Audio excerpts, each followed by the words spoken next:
عمر مغربي، وده كورس الدروب شيبينج من الصفر. احنا في الفيديو اللي فات عرفنا يعني ايه دروب شيبينج وشرحناه بالتفاصيل. احنا دلوقتي هنعرف ايه؟ هنعرف ثلاث حاجات. اول حاجه ايه هو الافيلييت وايه دوره وايه اللي هنستفاد منه.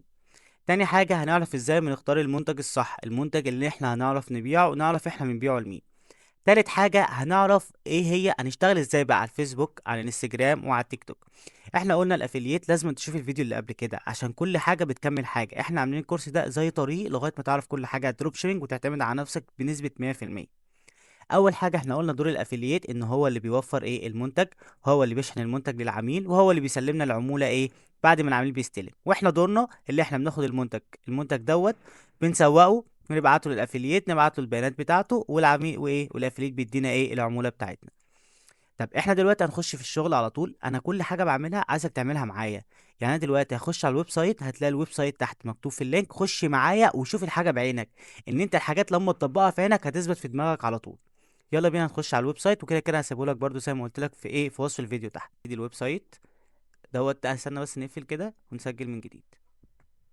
انت لما تيجي تخش هيجي لك الويب سايت زي كده، هتقوم داس انشاء حساب جديد، هتكتب البيانات بتاعتك، رقم تليفونك، الاكونت بتاعك، كل حاجه اكنك بتعمل حساب على اي منصه. انت لو تاجر هتعمل حساب، بس التاجر ده ليه شرح تاني وليه موضوع تاني لوحده. دلوقتي انا عندي حساب، هدوس تسجيل دخول. انا دلوقتي دوست تسجيل دخول، فتح لي ايه الافيليت ده. الافليت دوت اول ما بتسجل عليه بيديك 150 جنيه بونص ترحيبي. يعني اول ما تعمل 5 طلبات بيديك 150 جنيه، ده ميزه فيه.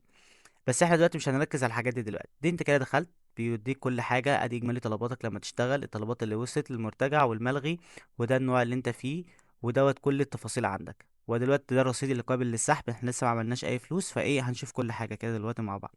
تاني حاجه هنخش عليها هي ايه المنتجات.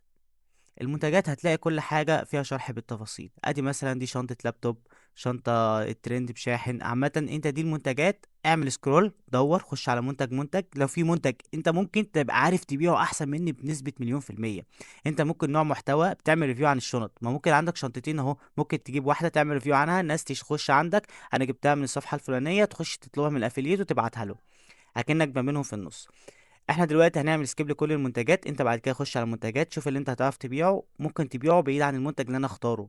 بس لازما يعني عشان تختار المنتج، في 3 حاجات عشان تختار المنتج. لازم تعرف المنتج ده انت هتبيعه لمين، المنتج ده مين اللي طالبه منك، والفئة السعرية اللي انت هتبيع لهم المنتج ده، اذا كان شعبي ولا ايه كلاس.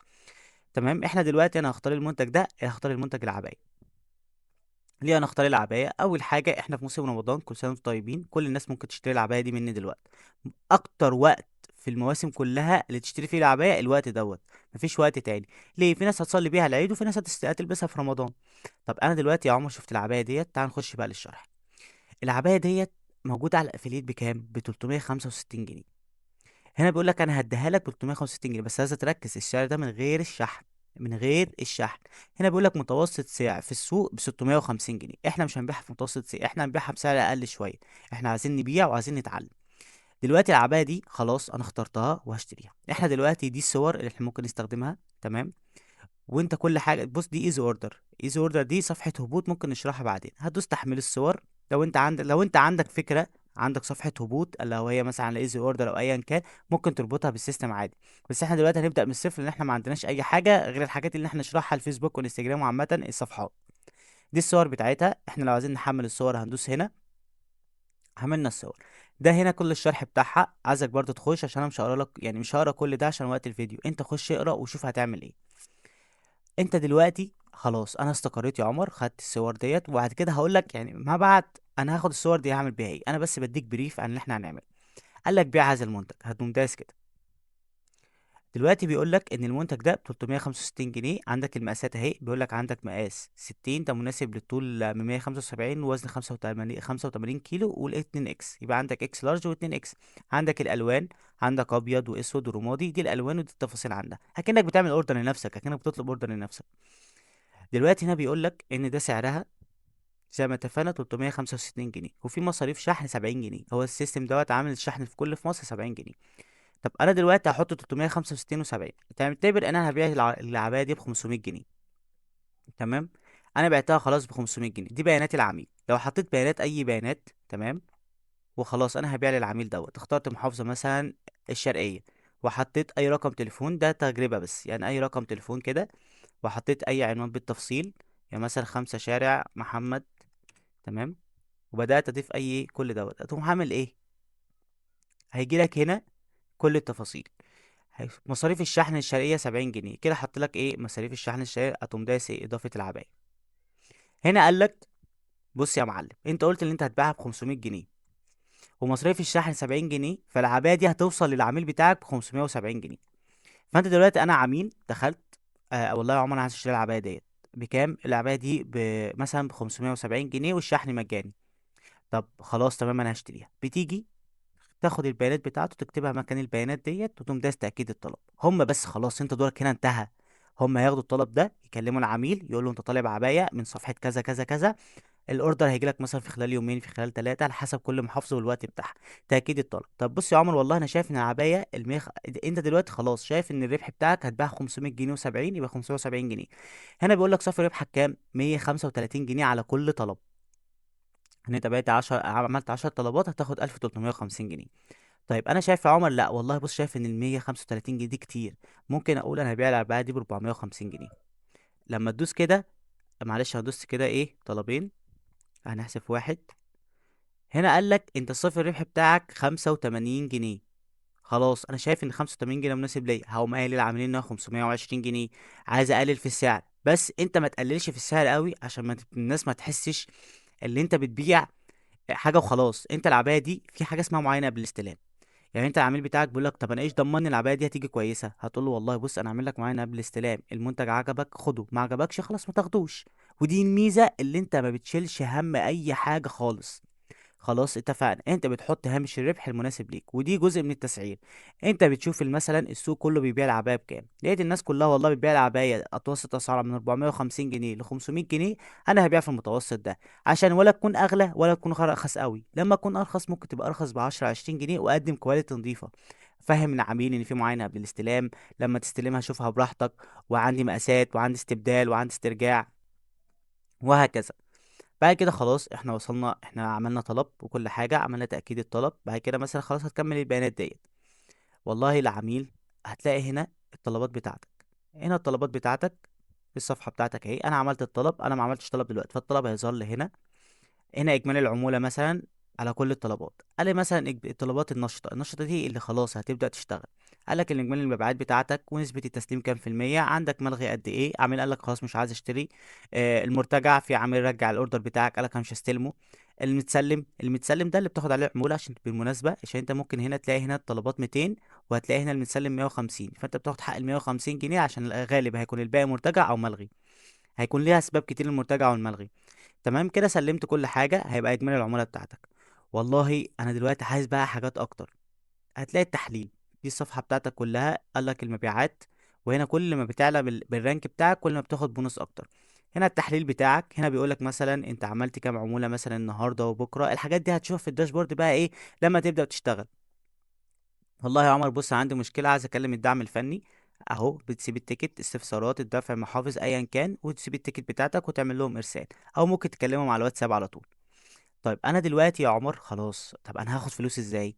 هتيجي دلوقتي هنا المحفظه، هتقوم داير في المحفظه بتاعتك. هنا بيقول لك ايه؟ ده قابل للسحب فورا. قابل للسحب فورا ده امتى؟ انا دلوقتي العميل استلم مني، والله انا كلمت العميل استلمت، استلمت، والعميل كده كده بيجي لك في الطلبات بتاعتك ان العميل استلم، هتلاقي العموله بتاعتك موجوده هنا. هتلاقي ان الرقم ده اتغير والعموله بتاعتك موجوده. هتاخد ايه ال 150 جنيه ديت لما تكمل 5 طلبات فوق العموله اللي هنا؟ يعني انت مثلا هنا عملت ايه 1000 جنيه، وفي ال5 طلبات هتاخد 1150 جنيه. تمام. هتاخد 1150 جنيه، هتضيف المحفظه بتاعتك، ضفت المحفظه بتاعتك كل تمام، هتعمل طلب سحب.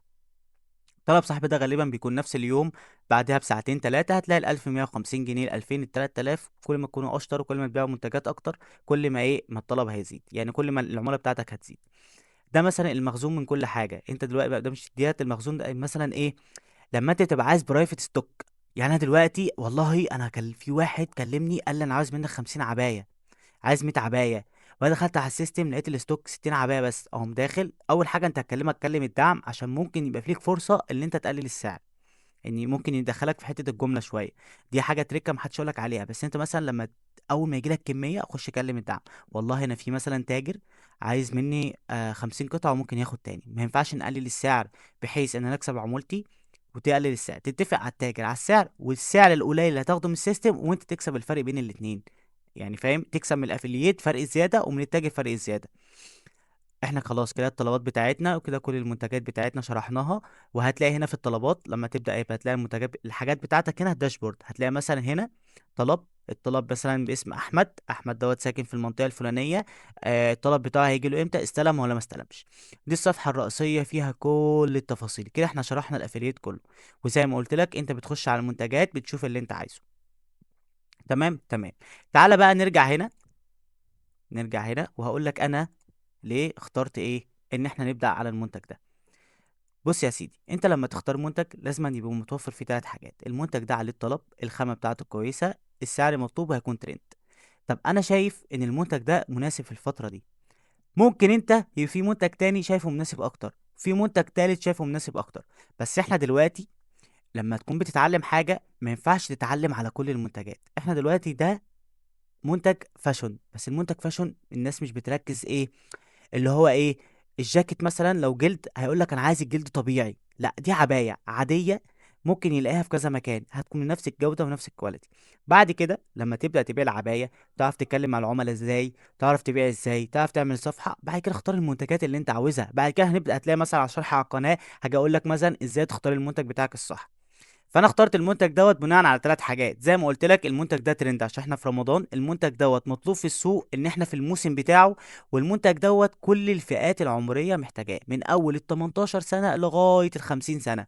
فانا المنتج دوت هعرف ابيعه لكل الناس. يعني مثلا لو في منتج معين زي في ناس بس اللي هتشتريه اللي عندهم 18 سنه ل 25 سنه، مش هيشتروه مني. يعني اللي عنده 50 سنه مش هيشتريه مني.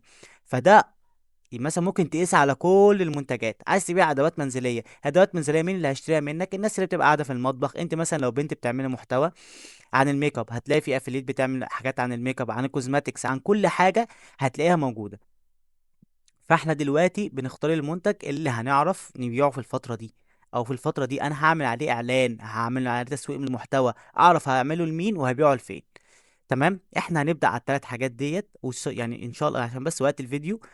ابدا حاجه هنعمل صفحات، الفيديو جاي هقول لك عليها بالتفاصيل. هنعمل صفحه على الفيسبوك ونربطها بالانستجرام، او ممكن ما نشتغلش على الانستجرام الفتره ديت غير ما هنعمل اعلانات او هنعمل محتوى ونخلي الاتنين منفصلين عن بعض. زي ما قلنا ان دوت نقدر نعمل عليه ريلز اكتر، دوت الخاص بالاعلانات والجروبات.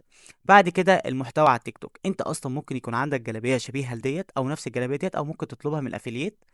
بالمناسبه انت لو دخلت كلمتهم قلت لهم بصوا انا هشتغل معاكم بس انا محتاج الجلابيه ديت اصور بيها. على فكره ممكن تلاقي افيليت وافيليت، مش بقول لك ان ممكن يعملوا معاك كده. ممكن حد يقول لك خد المنتج ده جيفت اصلا، صور بيه واعمل بيه اللي انت عايزه. ممكن حد يجي يقول لك والله خلاص تمام اللي انت عايز صور بيه وسلمه للمندوب تاني، او خلاص لما تعمل اوردر بقى نخصمه من عمولتك وخدها ببلاش. هتلاقي الدنيا سهله، مش هتلاقي صعب الدنيا. انت والله والله في ناس بتعمل ايه، بتجيب المنتجات ديت بتعمل بيها فيديو في البيت، تصور باضاءه كويسه. والله الناس ما عايزه فيديو اعلاني وبص وبتاع، لا انت تصور انا اشتريت الجلابيه ديت من المكان الفلاني الفلاني. المكان الفلاني الفلاني ده مين؟ ده الصفحه بتاعتك اصلا. فتلاقي اللي جاي على تيك توك جاي بيكلمك على الصفحه بتاعتك انا عايز الجلابيه ديت، تاخد منه بياناته، تاخد البيانات دي كلها تقوم هوب مرجعها على الافيليت. تبقى انت على صفحه التيك توك بتاعتك اتشهرت، ناس كتيره بتبقى عايزه تشتري المنتج بتاعك. ممكن تقيس بقى على كل المنتجات بعد كده تعمل بيها نفس الاعلان. كل اوردر بتاخد عليه نسبه. ممكن يعني ممكن تشغل دماغك في حاجات كتير. تقول يا جماعه انت دخلتوا مثلا اشتريتوها من الصفحه ديت، هي اصلا سعرها 550 جنيه. بس لو كتبت برومو كود، اعمل انت برومو كود براحتك، يعني مثلا برومو كود او ام. لو كتبت البرومو كود الاو ام دوت هتاخد خصم 50 جنيه. هيقول لك ايه ده ماشي، هيقوم داخل على الصفحه بتاعتك وانت برضو اللي هتكلمه وهتديله ال 50، هيخصم ال 50 جنيه. انت كده كده اصلا مظبط عمولتك على الموقع. انت كده اتفقنا ان انت هتبيعها ب 500 جنيه. فانت هتقول له ان هي ب 550، والبرومو كود هيخصم لك 50 جنيه، وهتبيعها له بنفس السعر ال 500 جنيه، وهتاخد عمولتك اذا كان اللي انت بقى هتحطها لنفسك ال 85 جنيه او ال 50 جنيه او 60 جنيه. انت ممكن في اليوم تعمل 10 اوردرات هتلاقي نفسك عملت 1000 جنيه، 20 اوردر 2000 جنيه، 30 اوردر 3000، هتعمل لغايه انت الانليميتد. يعني انت كل ما بتعمل اكتر كل ما مكسبك يكون اكتر. بس كده. انا حاسس ان انا طولت عليكم، اسف والله لو طولت. الفكره كلها ان ايه بحاول اشرح اكن حد قدامي. فان شاء الله الحلقه الجايه هنعرف ايه بقى، ايه هنبدا بقى الشغل العملي التاني اللي احنا نعمل صفحه على الفيسبوك ونبدا على الانستجرام ونبدا على التيك توك.